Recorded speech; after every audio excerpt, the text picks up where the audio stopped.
RTV Slovenija smo prepoznali Brexit kot enega izmed vodilnih, pomembnejših procesov v evropski politiki v tem času.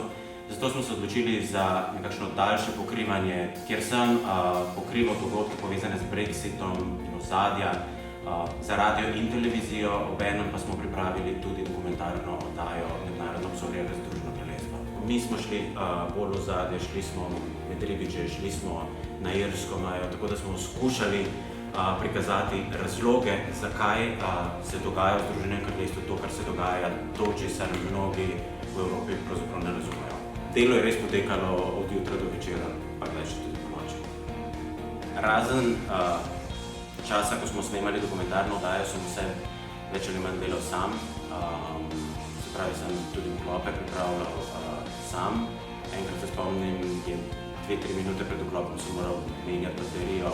Zanimiva izkušnja, drugačna, pestra. Najljubša šala v Brexitu?